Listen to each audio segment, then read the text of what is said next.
तो भाई हमने यहाँ पर डायरेक्ट चैप्टर 6 से शुरू कर दिया है and welcome after a long time. आपको HMT पढ़ने के लिए 3 चीज़ों की ज़रूरत है।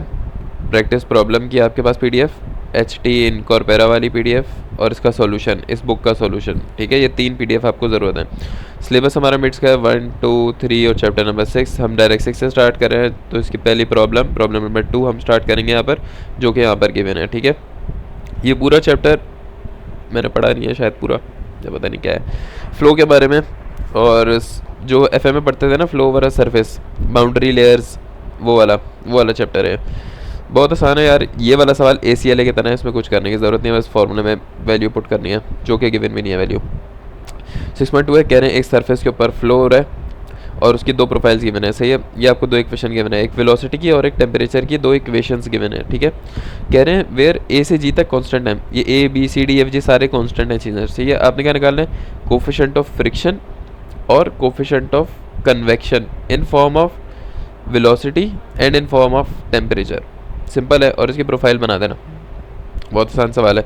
तो अब यहाँ पे एक अंदाज़ा से डायग्राम बना दो कि यार एक सरफेस है, ठीक है, उसके ऊपर से फ्लो आ रहा है, फ्लो तमीज़ से आ रहा है। यहाँ पर हमेशा याद रखना, जो तमीज़ का फ्लो आएगा उसके U इन्फिनिटी और T इन्फिनिटी बोलेंगे।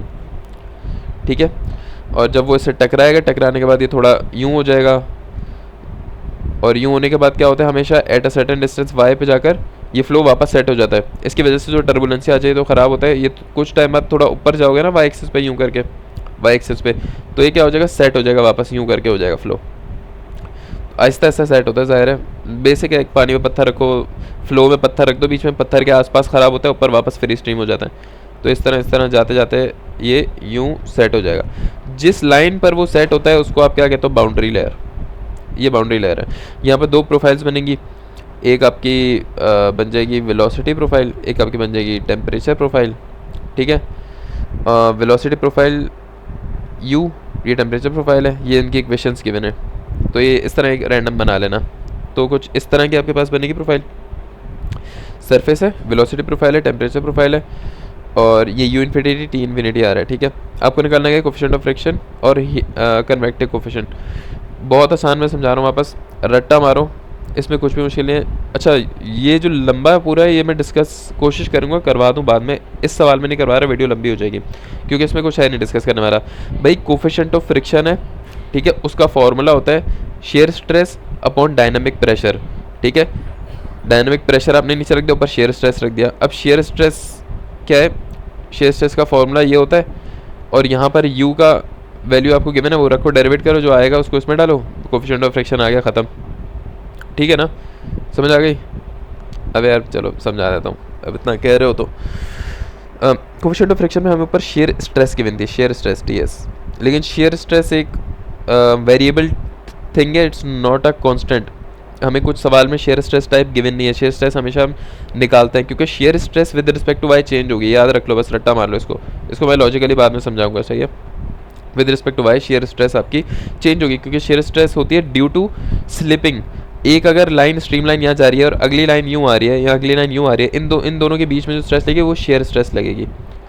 और ये भी है, ये वॉल है, वॉल पे पानी यहाँ पर फ्लो कर रहा है, तो यहाँ पर ऑपोजिट में शेयर स्ट्रेस आपको आएगी, या फ्रिक्शन, वो तो फ्रिक्शन होगी, फ्रिक्शन फोर्स आएगी, तो इन दोनों के बीच में शेयर स्ट्रेस होगी। तो ये आपकी शेयर स्ट्रेस होती है, ये with respect to Y change होगी, ज़ाहिर है, वॉल के साथ अलग होगी, इस मॉलिक्यूल के साथ, क्योंकि इसकी स्पीड ज़्यादा है। बाउंड्री लेयर यूँ बनती है ना, यहाँ पर स्पीड कम है, यहाँ पर स्पीड ज़्यादा है, तो इसकी वजह से थ्रू आउट Y आपकी शेयर स्ट्रेस चेंज होगी, इसलिए शेयर स्ट्रेस का ये फॉर्मूला भी रट्टा मारो, इसमें कुछ मुश्किल नहीं है भाई।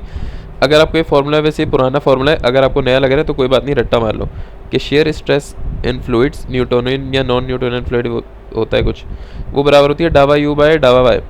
जो भी वेलोसिटी की इक्वेशन है उसको Y से डेरिवेट कर दो, तो जो भी हमारे वेलोसिटी की इक्वेशन है उसको जब Y से डेरिवेट करोगे तो आपके पास क्या आएगा, A 2BY minus 3CY cube. ठीक है, आप इसको एज इट इज़ यहाँ डाल सकते हो, आपको यहाँ Y इक्वल टू 0 की जरूरत नहीं है। इन लोगों ने क्या किया हुआ है, the shear stress eight wall. अब वॉल पे क्या होता है, क्योंकि ये वॉल है आपकी, सही है, और आपको पता है कि वॉल के ऊपर ये आपका Y एक्सेस यहाँ से स्टार्ट हो रहा है, हमने जो ओरिजिन लेते हैं ना वो यहाँ से लेते हैं, यहाँ पर Y 0 है और यहाँ पर Y आपका Y है। ठीक है, बीच में कुछ भी हो सकता है, 5, 10, 12, 15, लेकिन यहाँ पर 0 है। तो इन लोगों ने बोला यार कि हम इन लोगों ने तो एक्सप्रेशन मांगी है ना, आप वाई की भी ले सकते हो, आप यहाँ पर ये वाई रख के भी सॉल्व कर सकते हो पूरे को, कोई मसला नहीं है। लेकिन उन लोगों का यार आसानी के लिए हम यहाँ पर एक काम करते हैं ना, डायरेक्ट वॉल पे ही ले लेते हैं। तो वॉल पर वाई आपका 0 होता है, यहाँ पर 0 0 सॉरी यहाँ डेरिवेट के बाद 0 0 पुट करोगे तो सिर्फ ए इंटू म्यू बच जाएगा। तो ये शेयर स्ट्रेस की वैल्यू है, शेयर स्ट्रेस की वैल्यू आपने यहाँ पर डाली, सही है। ये 2 डिवाइड हो रहा था, वहाँ जाकर मल्टीप्लाई होगा, ईजी सॉल्व हो गया, पहला पार्ट हो गया। दूसरे पार्ट पे आ जाओ, कन्वेक्टिव कोफिशिएंट कैसे निकालोगे भाई। एक चीज़ हमेशा याद रखना, मैं आपको 2 फॉर्मूले बता रहा हूँ फ्लक्स के। फ्लक्स बराबर होता है H T S minus T infinity, और फ्लक्स आपका इसके भी बराबर होता है माइनस के डावा टी बाय डावा एक्स।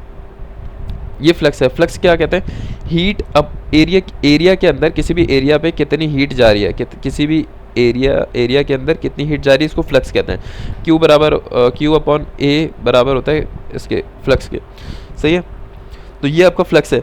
अब ये दोनों बराबर होंगे। अच्छा एक चीज़ याद रखना, ये कंडक्शन के लिए होता है, ये कन्वेक्शन के लिए होता है। अभी इसमें गुम नहीं होना कि क्या है कंडक्शन कन्वेक्शन, ये सिंपल चीज़ है, बस याद रख लो ये कंडक्शन के लिए होता है, ये कन्वेक्शन के लिए होता है। और ये याद रखना कि कंडक्शन जो है ये सॉलिड में होती है, लिक्विड में भी होती है, लेकिन अभी के लिए याद रखो जो भी सरफेस होगी, वॉल होगी, मेटल रॉड होगी, उसके अंदर कंडक्शन होगी, उसमें कन्वेक्शन नहीं होगी, उसमें एच नहीं होगा, सही है। उसमें सिर्फ क्या होगा, के होगा, कंडक्शन कोफिशिएंट के होगा। तो इसमें जो टेम्परेचर है विद रिस्पेक्ट टू एक्स जाएगा इधर उधर। तो जब भी एक मेटल रॉड या सॉलिड के अंदर कंडक्शन निकालनी होगी ये फॉर्मूला यूज़ करोगे, या हीट निकालनी होगी, फ्लक्स निकालना होगा तो ये फॉर्मूला यूज़ करोगे। और किसी भी इस सरफेस से पानी के अंदर या इस सरफेस से हवा के अंदर अगर कोई भी हीट जा रही है तो यहाँ पर आप जो यूज़ करोगे वो कोफिशिएंट ऑफ कन्वेक्शन यूज़ करोगे, एच यूज़ करोगे, ठीक है, याद रखना हमेशा। अब क्या है, जितनी भी सरफेस से हीट निकल रही है वो सारी कहाँ जा रही है, वो डायरेक्ट जा रही है पानी में। इसमें अगर मैं बात करूं, अगर यहाँ सरफेस आपका हीटेड सरफेस है तो सरफेस पे से हीट निकल के कहाँ जा रही है, पानी में। इसका मतलब क्या है कि हीट फ्लक्स ऑफ कंडक्शन बराबर है हीट फ्लक्स ऑफ कन्वेक्शन में, मोस्ट ऑफ द टाइम ऐसा ही होता है। तो जब ये दोनों बराबर हैं तो मैं इन दोनों फार्मूले को बराबर रख सकता हूँ एक दूसरे के।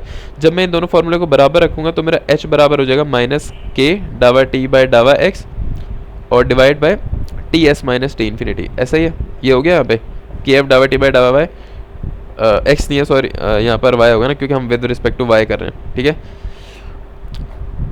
ओके। ये आपके पास आ गया यहाँ पे। अब क्या है, डावा टी बाय डावा वाई, टेम्परेचर प्रोफाइल गिवन है आपको यहाँ पे, ये रही, इसको with respect to Y derivate कर दो। जब with respect to Y derivate करोगे ये 0 हो जाएगा, ये ई बच जाएगा यहाँ पर, ये बन जाएगा आपके पास, सही है। अब क्योंकि हम ये भी वॉल पे निकाल रहे हैं, अब आप इसको यहाँ पर भी निकाल सकते हो, आप इसको डायरेक्ट यहाँ छोड़ दो, वाई को 0 नहीं करो, सही, क्योंकि आपको तो एक्सप्रेशन चाहिए ना।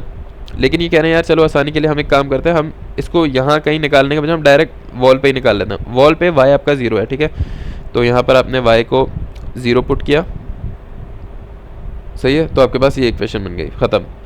ये डी इसलिए हुआ क्योंकि टेम्परेचर पे क्या सरफेस पे क्या टेम्परेचर, मुझे आप बताओ ना, गौर करो थोड़ा सा। अगर ये आपको एक प्रोफाइल गिवन है टेम्परेचर की, तो सरफेस के ऊपर जहाँ पर वाई आपका 0 है, यहाँ पर क्या टेम्परेचर मिलेगा आपको, जहाँ पर आपका y 0 है तो आपका टेम्परेचर d के बराबर हो गया, ठीक है। इस इक्वेशन में सारे y को 0 कर दो, टेम्परेचर d हो गया, तो टी सरफेस आपका d के बराबर हो गया। बहुत आसान सवाल है यार, बहुत ज़्यादा आसान है, कुछ भी नहीं है। थोड़ी बहुत चीज़ें जो आपको समझ नहीं आ रही होंगी कि ये फार्मूला कहाँ से आ गया, या ये प्रेशर का फार्मूला कहाँ से बन गया, और यहाँ पर हमने y क्यों ले लिया, यहाँ हमने y क्यों ले लिया, ये मैं इंशाल्लाह कोशिश करूँगा एक बिग कॉन्सेप्ट वीडियो में कवर कर दूँ। अभी आप बस इसको समझो कि यार ये इतना ही होता है, ऐसे ही होते हैं फार्मूले, रट्टा मार लो, ठीक है।